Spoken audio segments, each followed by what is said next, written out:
Hey everybody, welcome to DevOps and the Healthcare Giant. I think you're saying you're the healthcare. I get to be the giant. I don't know why. Why is that? I don't know what you're saying there. Yeah. It's weird. Okay, cool.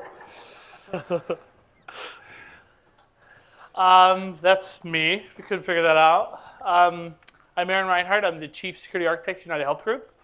My passion is really around security chaos engineering. We're spending a little time talking about that later today and what that means, because it sounds cool. There's my contact information for if anyone wants to get a hold of me. A little bit about my journey is I started my transformation journey at United Health Group with DevOps from a DevOps perspective about 2 years ago. Started with an idea, an email to the senior executive team that brought the need for bold ideas to demonstrate the art of the possible and inspire transformational change. I mean, you kind of Jerry Maguired that thing, right? Yeah. Totally. Okay. So if you haven't figured out by now, so United, a lot of people think of United Health Group, they think of United Health Care. We really haven't been just United Healthcare since the 70s. We're actually 360 plus companies large. We acquire anywhere from 20 to 30 companies a year. We like to call ourselves the United Nations of Technology because we have everything. If you name it, we own it, we have it. But also what that does, that breeds a level of complexity that really makes things challenging. So we are large and we are complex. So my journey from a DevOps perspective began with trying to enable the developers, right? In that I foresaw no matter how fast they moved, like how fast they delivered, security would always be in the way, right?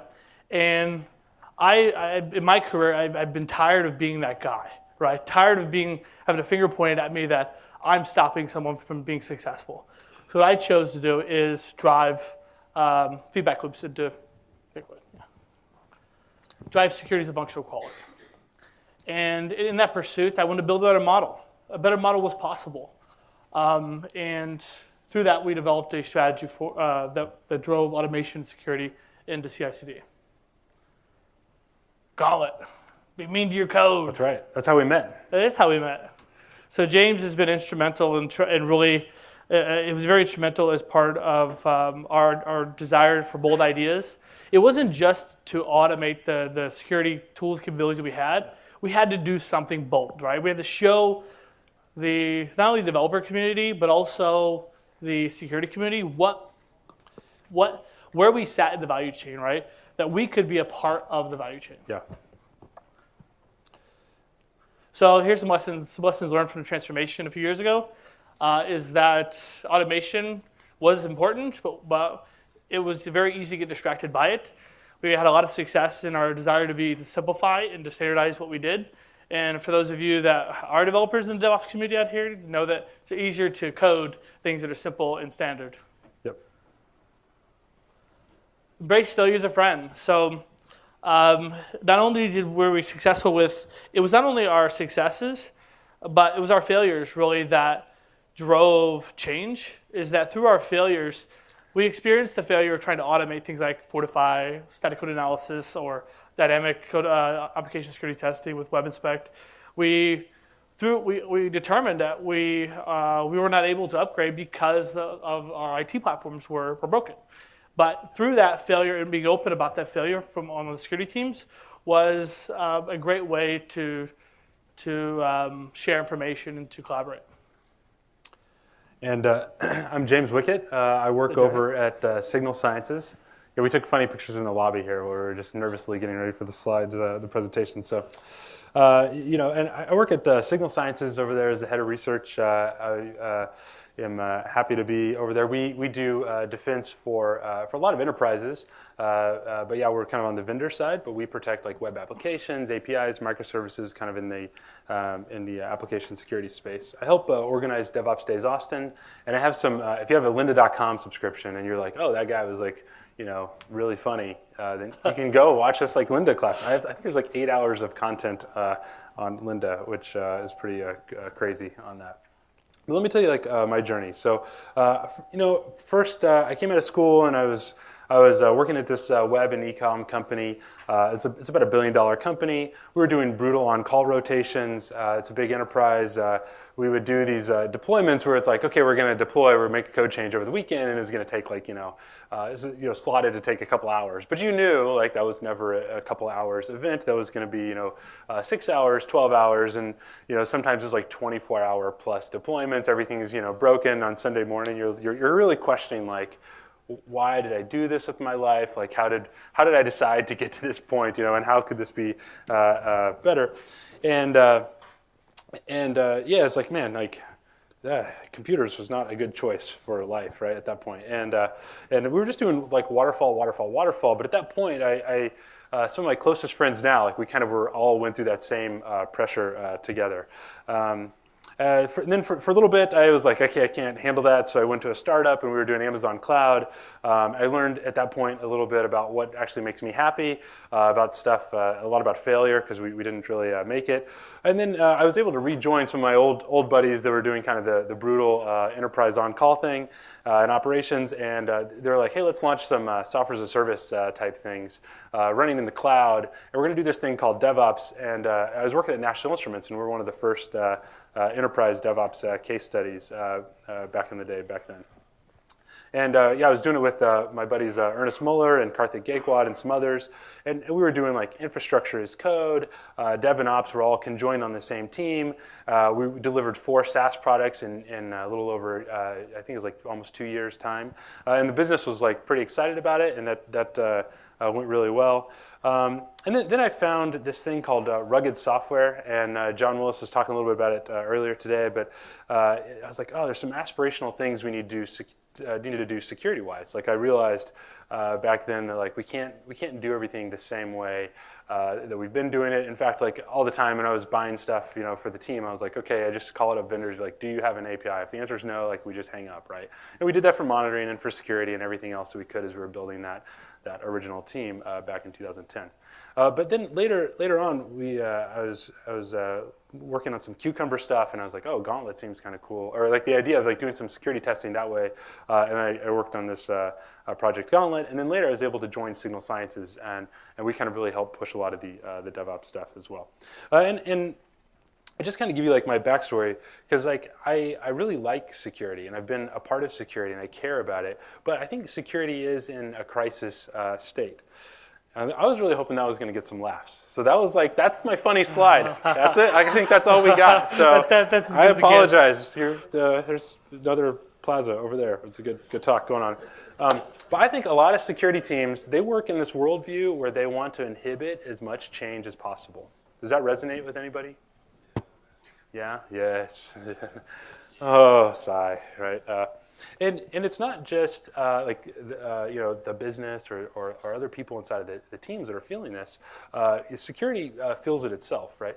Steve Beloven, he said, we're still reading. We didn't start the presentation out with like Equifax and all that junk that you could have. We could have just like read news clippings, time after time, but. Clearly, a lot of things are wrong, and he goes on to say, like, we keep reading all these massive breaches, but we're spending a lot of money, but nothing's getting better.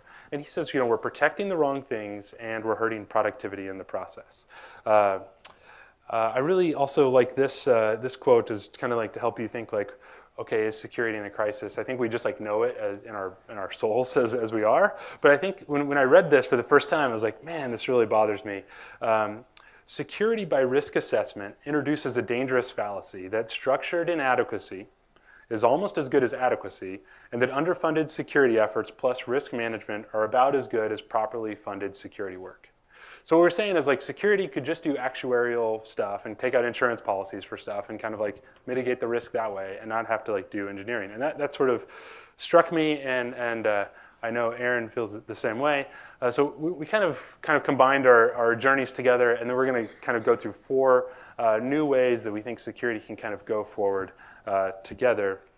And we juxtapose this in like an old path and a new path. So the old way, security would embrace secrecy. The new way is create feedback loops. Old way, you do slow validation. Now you do fast and non-blocking validation of stuff. Old way, you really enforce stability. Stability was king, and now we're saying like let's create chaos in our system, and then we used to say let's make sure we know do certainty testing, and now we're saying adversity testing. So we're gonna break this up, and I think we're gonna try to like swap back and forth. All right. Yeah. You ready? So you got yeah, this? All I right. think I'm ready. So the old way sort of was really focused on embracing secrecy. Is that there was this wall between DevOps and security, and the idea is that through creating feedback loops, that in that process begins a level of understanding.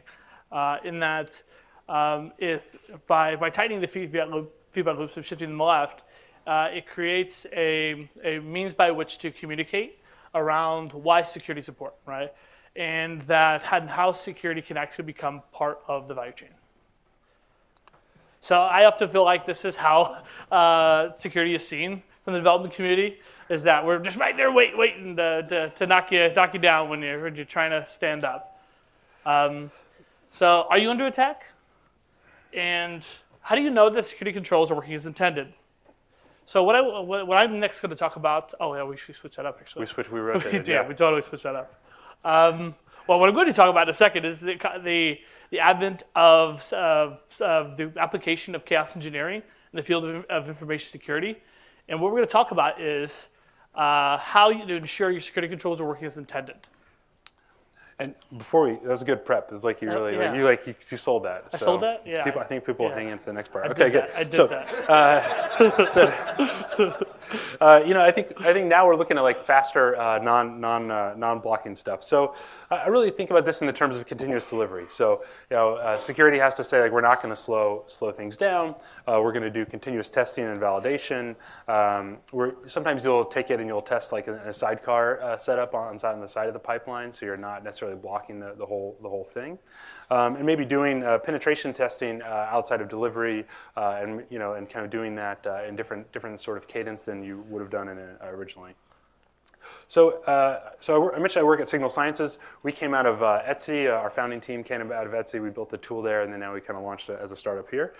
And so we do the 15. With the number of deploys we do per day isn't like we're hitting a goal or anything. That's just like as people write code, like they push it to production. We have a pipeline that we built for that. Roughly in the last 2.5 years or so, we've done about 10,000 deploys, and we continue to march that forward. And it was funny when we were first launching the company. The CTO, Nick, was like, hey, James is going to be demoing this continuous delivery pipeline thing at the meetup that we're going to have in like 2 weeks. And I was like, I am? Like that was like complete news to me. I was like, I must have missed a call, or something like what happened? So I picked up Jez's book and I read it and I was like, okay, I think we can do this. And then I looked at some of the stuff that Etsy had done before, like in their deployinator and stuff like that. We put together something that tied all the way from like single git commit all the way to deploy to production, kind of to walking through the whole stages. And we built our own tool in-house. We call it Deployer. But we really as a team, we spend a lot of time optimizing for overall cycle time. Gene talks about this a lot. This is the time from like actual code commit to running in production. And I think it's real easy to look at pieces of your pipeline and try to like put things in, like say, well, the builds take 10 minutes, but deploys take half an hour or something like that. And I kid you not, we would have meetings and it was like, okay, the builds take 6 minutes. That's too long. We need to get it shorter. Okay, the deploys take a minute, right? So they need to get shorter. And so we started like looking at the overall cycle time from code commit to running to production. And so it was really a really empowering thing. And John talked about this a little bit today. It's like you build it, you secure it, and that model. We have the same sort of policy at Signal Sciences. And because we're not just a software company, but we're also a security company, we had to do security in part of the CI/CD pipeline as well. And so we look at our overall pipeline, and I kind of like mentally map it into these 5 stages of like design, inherit, build, deploy, and operate. And I think you can really like ask some key questions. Of course, there's other stuff you can ask in those other 2 bullets. Just like those aren't my specialties. But I think about what kind of stuff have I put in my application, what libraries or things that I'm bundling in. or services or servers I'm running on or whatever I depend on, whatever I'm inheriting. Like I like to think about that word. And then I think about what about for build. So whenever I build and I run all the acceptance tests and integration tests, am I going to catch security issues before they release? And at the last, I think you'll do the chaos thing, and then at the end I'll talk about one of the tools, Gauntlt, how you do some of that stuff as well. And then I think operationally we need to look at like, am I being attacked right now? And are people having success? And thinking about like overall, end to end. So security can like answer that question. So you're not just optimizing for one, but you're looking at the whole piece. So okay, there's some notes on there going are those faster. slides. There they are. There they are. These are those slides. So what I want to talk about is the idea of security chaos engineering. So this is actually a really interesting project. It's sort of a product of the fruits of the ongoing transformational changes in United Health Group. Transformation is very much a journey, and that's where we are with United Health Group. What Chaos Slinger represents is actually a completely inner source product that went from inner source to open source in 7 weeks. From a cross-functional team of folks that did not know each other. I mean, there are about 300,000 people at United Health Group. These folks came together and followed me in the journey in trying to apply the concepts of chaos engineering to security. How I originally came up with this concept is the idea and the definition of chaos engineering resonated to me, right? It's the idea of experimentation on distributed systems to try to determine how they respond to turbulent actions. So, yeah. So next slide. Do you want to switch? Because I think sorry. we'll see if we mess up the. So the nature of security is chaotic. So somebody trying to attack a system has to get one thing right. When you're defending, you have to get multiple things right. So the idea of chaos engineering, I started thinking to myself. So Optum is one of the brands in United Health Group. Optum hired its first SRE about 3.5 months ago, and then he started telling me about chaos engineering and these concepts and it just started resonating to me. And I started thinking, how does this apply to the field of information security? And I started thinking about how we build security. Is that we focus so much on preventative security controls, we actually do little to nothing outside of maybe a scheduled pen test yearly, quarterly, and usually that's on a very small percentage of applications. We do very little to instrument the preventative controls we put in place. We put a lot of assumptions. Like for example, I'll talk about the example in a second. Here's that definition again.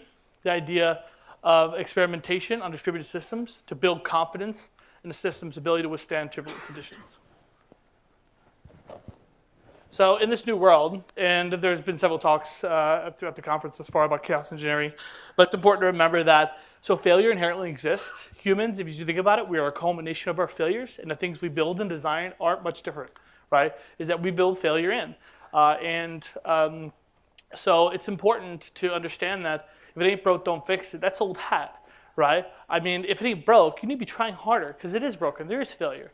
It's just whether you choose to find it or not. So failure happens. So what I want you to do is actually take a look at this, right? So this is from the Ponemon Institute. So Ponemon Institute produces metrics and data about data breaches, right? And this actually data is from this past year's data breach data. And actually, I've done further research since I originally looked at this data.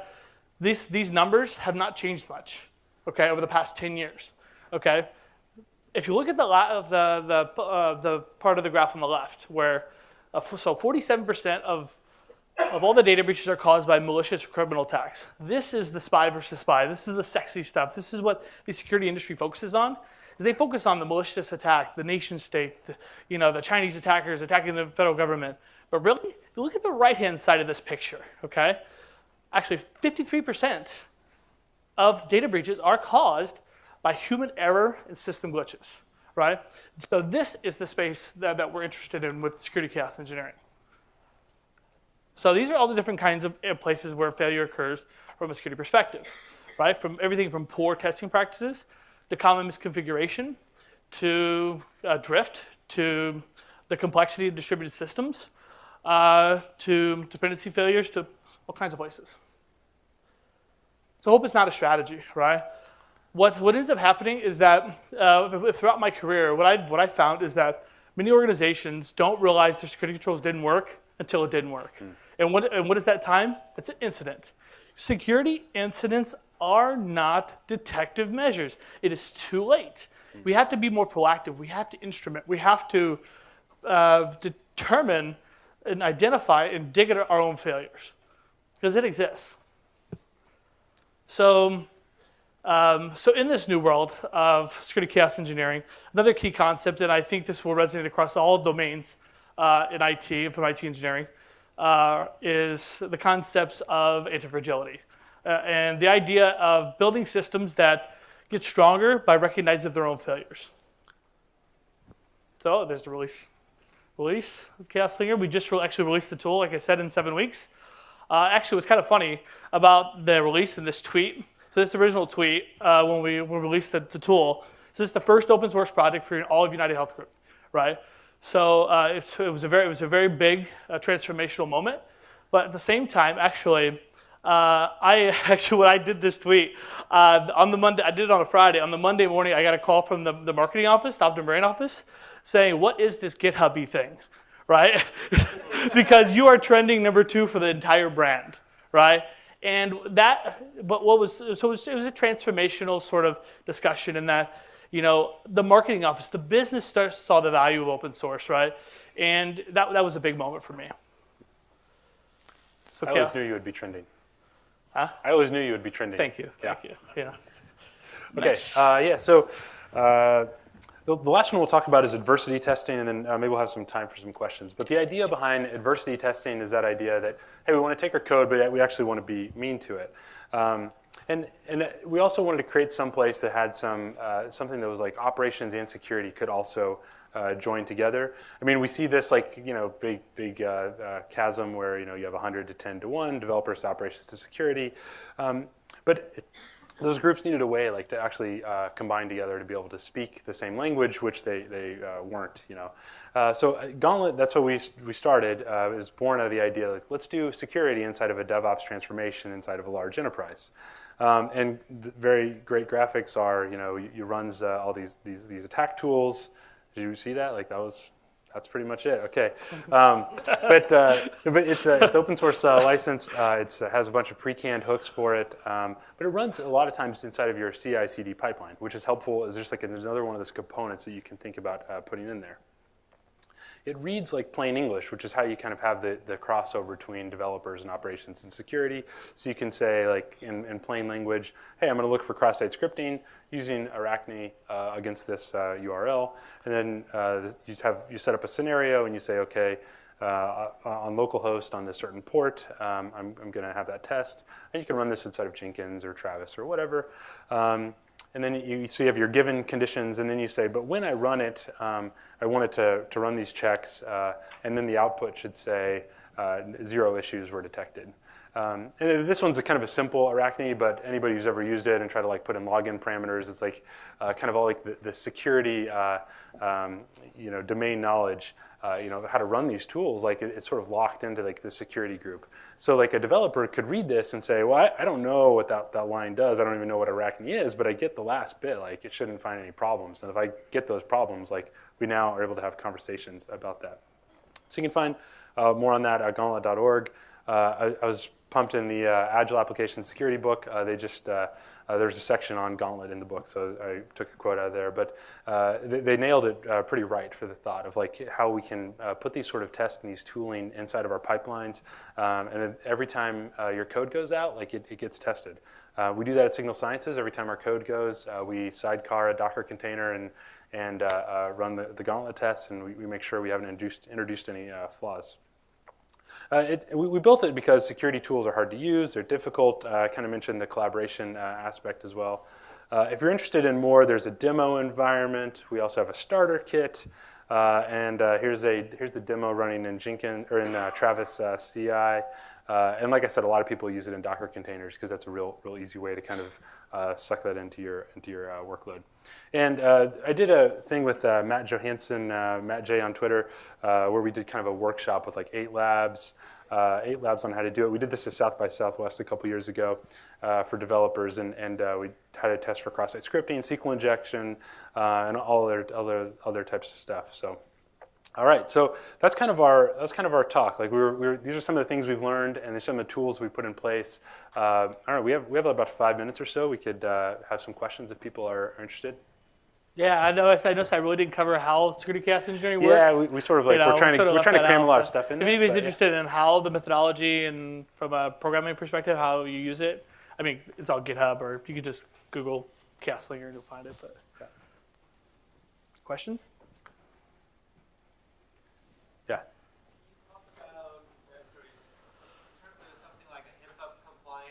There's a set of policies, and you talk about, possibly how were you able to pick out just enough of the things that you could put into CI and what you leave as sort of a paper exercise that, your compliance officers continue to do? Well, you're the healthcare. And you're the giant. There you go. So here's how I see the world when it comes to compliance and security is I actually feel like the advent of compliance to ruin security. In that what I believe is actually, so good security begets good engineering. And I'm a firm believer in good, solid engineering practices from a security perspective. Compliance is just a documentation exercise at that point. And it is truly possible, I believe, so I'm very passionate about that subject, because at United Health Group, you saw, we have GDPR, we have HIPAA, we have HITRUST, we have, you name it, the FISMA, we have the whole gamut, right? And it gets noisy to think about all of that, right? But so I tend to tailor my thinking towards good engineering, because if you're doing good engineering, you can actually theoretically be ahead of compliance. So that's how I see the world. Yeah, good question. Any other questions? Not that I can see from. I have a question. Space so, Mix. Take a look at your, chaos slinger and the gauntlet, and then, adding on to the question on the back about, the FISMA and the MARSI and so forth in the kind of regulatory and compliance world. Do you see, is the industry talking about adopting some of this and making this the way you do it, or are we it's still just new, what are you seeing from that point? Do you want to take that? Well, if it's outside of the healthcare stuff, I could say stuff. I mean, I think people are, I don't know, I used to say like, hey, security is when we got to like DevOps, we were like, oh, ops was like where developers were. Like, it's like in 2009, 2010, it was like source control. What is this magical thing you speak of, right? And then like, why should we do these things?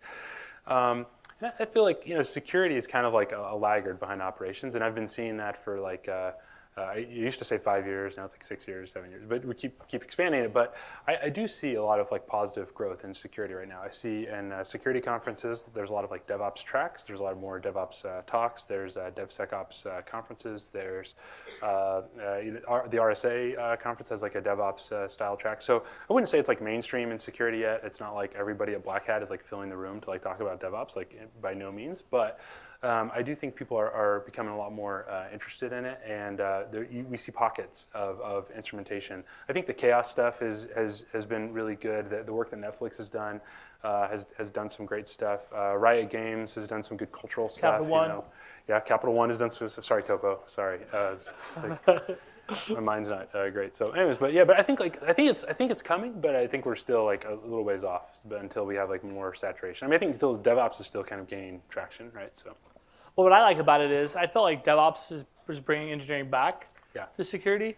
Yeah. We became an audit compliance type of world, right? And what that bled into is that led developers and development communities to believe that all they had to do was compliance.